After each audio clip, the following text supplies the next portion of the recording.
You know, as we look forward into technologies and things, I think I also take a pride in actually looking back. This is a very special year for Mitel. It's going to be our 45th birthday as a company. 45 years as a technology company in the communication space doesn't happen very often. There aren't many companies who have been able to navigate all the twists and the turns that have happened in our communications and collaboration industry. You know, today we're very fortunate to have the man who started it all for Mitel. Please join me in welcoming the co-founder and chairman of Mitel to the stage, Sir Terry Matthews.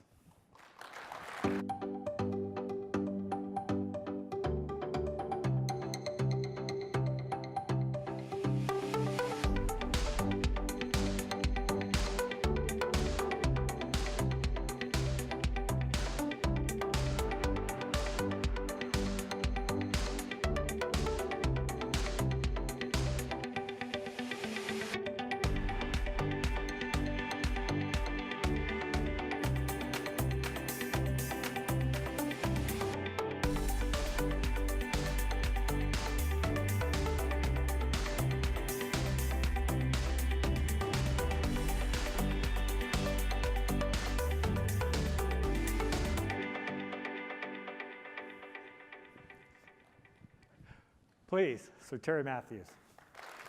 Thank you. What a journey it's been. Oh, quite a journey. 45 years, that's quite some time. Yeah, a lot of things have happened in 45 years. I guarantee you that. But I got to ask you one question to start off. Yeah. One question. Okay. So, there's a rumor. Did it really begin with $4,000 and an electric lawnmower? Well, actually, Rich, it was $3,500 that I borrowed. I mean, as a young person with a couple of kids, I mean, it doesn't sound much money. But to start a company up with almost nothing, you better learn something to grow a company like this. And I learned some unbelievable lessons. Mike thought that there was an opportunity to sell silent lawnmowers. This is when you couldn't land Concord in New York because of the noise. All over North America, they were building houses in rows, all with a little garden. Sears thought it was a fabulous idea, cordless electric lawnmower. So I used some of the money to bring in, ready for the spring market for Sears, these silent lawnmowers. They thought it was a great idea. I mean, I suppose, thinking back, I could have been here as the king of lawnmowers. I mean, it just didn't work out. So I learned an incredibly important lesson. Timing in life is almost everything. The shipment got lost. They thought it had originally fallen overboard in a storm on the boat coming from Europe. But it didn't. It's just all the shipping papers got lost. It was eventually delivered, 6 of these lawnmowers, and you can see there's a picture of one there. They got delivered at the end of October. Now, anybody that's living in North America, in particular in Ottawa, you can't give away lawnmowers. In fact, the Sears people said, does it have a snowblower attachment? So I learned an incredibly important thing in life. Timing's almost everything. You have to get your timing right, whether it's a new product, a new market. And I mean, to some extent, this is an appropriate thing to talk about. You must get your timing right on cloud. So it did start with a lawnmower. It did start with a lawnmower, and because they weren't delivered, Mike and I literally worked around the clock for 6 months and delivered our first electronic product. Pop, pop, pop, pop, touchtone. Everybody wanted touchtone receivers. These receivers were $1,500 each. We designed one on a single circuit card. Now remember, we had almost no money, but it was a time when we could bring in new grads. The company, I'll never forget, I mean, we assigned 400 chairs at $1 each. How do you bring people in if you've got no money? So this was another massive lesson for me in creating successful companies. We gave them shares. And then the chemistry totally changes. This is not an environment that you work, you get paid. Then it's netted out. You work, you got paid. Someone else offers you more money, you're gone. But what if you have ownership? That changes a lot. The chemistry is totally different. People worked 7 days a week around the clock to get these first products out. Now, with such a short time scale and such a short number of people, small number of people, there's another thing that I learned like incredibly important. Listen to customers. If you listen to customers about what they want, and you build what they said they want, surprise, surprise, they buy it. They buy it. So I love this formula. Ownership to drive the chemistry and the hard work ethic. Listen to clients, deliver what they say they want. And then finally, timing. If your timing's right, man, does it ever work out well. You know, one of the things that we talked about tonight was how fast technology is moving. And, you know, what surprised you, or what do you observe over the last 5 years in terms of the technology sector or major things that have happened over the last 5 years? Actually, if you don't mind, I'm going to go back. You go back. Remember those tone receivers? Yep. One of the first clients was Maritime Tel and Tel. You'll say, who the hell's that? This was a small telephone company in Nova Scotia. And the chief engineer, Rich, had this sign on the wall. It's a little rectangular sign. And the more I think about it, this is also an appropriate thing I learned, and I keep pushing this into everything I do. So this sign said, think ahead. The sign said, think ahead. But the letters were too big. So think took up 3/4 of the sign, and ahead had to be written up in language up the side of the sign. Think ahead. And almost everything I do, if I build a building or I start a new company up, I say, what if it's successful? The worst thing is you've got something successful, but you boxed yourself in. So always think ahead. If it's good, what do you do next? What's next? That's I like an incredibly important thing in life, is if you build something successful, like what's next? So I always go down these tracks. They sound very simple. I mean, what could be simpler? Ownership drives a relationship where the chemistry is hard work ethic. Listen to the client. You build what they say they want, and they actually buy it. And finally, make sure your timing's right. Timing's almost everything. And don't box yourself in. Think next. Think ahead. So let me pull that string. Okay. So if you think about the next 5 years in technology, Right. Mitel will be 50. Yep. So you start up a lot of companies. 150 in total. Think about that. 150. No bankruptcies. That's good. We don't like bankruptcy. No, I hate bankruptcies. 150 companies. So what? But how about this for a lesson? Remember those 400 chairs at $1 each? Yep. And remember those young kids that lived at home with their parents and worked 7 days a week for the first product? Every $1 share, 10 years later, was over $2.5 million. Nobody complained about not being paid. I don't think I can complain either. So, you know, if you think about the next 5 years, and you think about, hey, where you're making investments, and you know, what technology is going to bring. So what's your view of that? Well, we both know the speed going to the cloud, and it's complicated. I mean, this upsets people who have been in business for years and years and years. How do you grab hold of this next thing? Now, fortunately, in our case at Mitel, like we have these, like, what is it? There's about 70 million endpoints. Yep. So the visibility of what customers want is just an incredibly important thing. Build what they want. And it isn't an easy transformation. In 5 years' time, I mean, the bulk of people will be in the cloud. No question about it. And what kind of ugly things? I mean, cybersecurity's gone right through the roof in terms of the need for cybersecurity.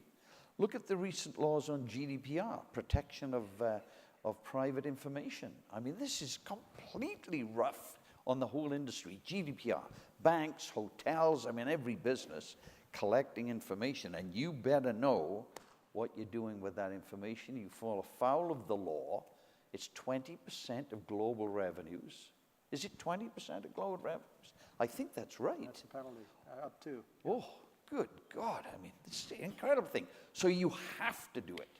These are frighteningly big changes. AI, I mean, some of the things that you mentioned here, I think one of the things that I think you could have discussed, we both know that you won the business, I would even say, like a next generation mousetrap. I found that really, really funny. I mean, here's a company that puts rat traps and mouse traps down for restaurants and hotels and so on. And they used to send people around whether there was a rodent caught or not. And what did the IoT stuff do? You don't go if there's nothing in it. So it cut their costs. They were able to lower their prices. The growth of the company's beyond belief. I mean, a better mousetrap. I would never have thought we'd have done a better mousetrap like that. So for the people in the audience, one of our customers in the North American market used this IoT idea to say, hey, I'm in the rodent business. That's what I do. I put these traps around restaurants, and rodents come into them, but I've got a problem. I got two problems. One problem was getting people who wanted to drive around in a van with a bunch of dead rodents in the back. That was a problem. The second problem was I got to check all the traps because I don't know whether there's somebody in there or not. So what one of our innovative customers with a partner did is said, hey, we'll just put a sensor in there. Sensors have 2 or 3 year batteries. The rodent comes in, right. Boom, we know the trap's got somebody in it. 40% they saved. Big number. Think about the cost, the materials, the drivers to get vans around. And there were two things to it. Now, they could cover 40% more customers, or they'd cut the cost by 40%. IoT is real. Oh, man. And it's happening. That isn't, I mean, for me, that's an unbelievable example. Down at the level of a mousetrap. Come on. Yeah, that's good stuff. So, you know, if you think about it, one thing that I've noticed, you have a lot of small companies who, what I say, punch above their weight. Yeah. They have the ability to working with really large companies. So tell me a little bit about that.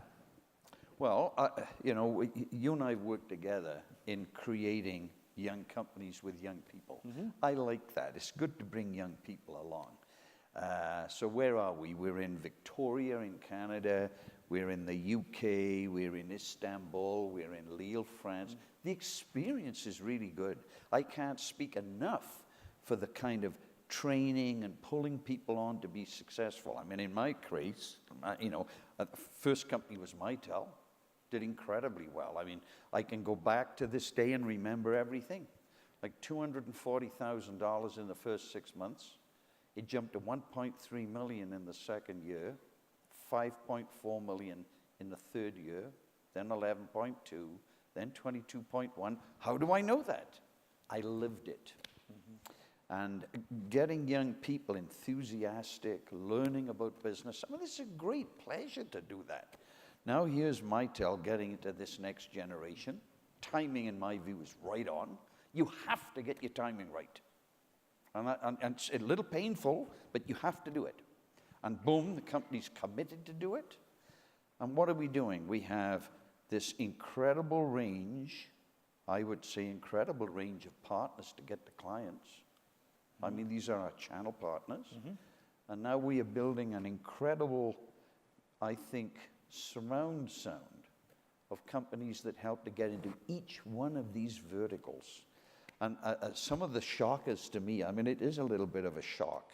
You imagine a company that specializes in auto detailing, not retailing. I mean, we're big in retailing anyway, but auto detailing, who would have thought a narrow vertical like that could suddenly be successful? And the truth of the matter is there are so many narrow verticals. I mean, mouse traps. You know, I mean, to go into an audience and say, by the way, we're big in mouse traps. That's a very narrow little vertical. But the truth is, there are thousands of verticals. They are not all big like schools and hospitals and so on. But to get those verticals right with innovative little partner companies, that creates a great ecosystem. And I just want to say you're doing a hell of a job doing that. You know, I think that Terry makes a really good point. And it goes back to kind of what we've seen here today, that, you know, there are 1,000 different use case and verticals. A company like Mitel can't cover them all. But what we can do is be open so that you can cover the ones that your customers need. Yep. So this ecosystem, using small companies to add, is something that we're very passionate about. We've always had an open architecture mindset. And as we move to the cloud, we have a path to the cloud, which is key for all customers. We'll leave none behind. Yeah. That's what we think. You know, as we start to wrap up here, what wisdom? If you could leave something, you've obviously been very successful. You've started a ton of companies. What advice could you leave this audience? Make sure you partner, get your timing right, be prepared to share, and think ahead. Mitel next. Mitel next. That's what we have today. Well, thank you very much, Terry. Thank you. I really appreciate you. My pleasure. Thank you.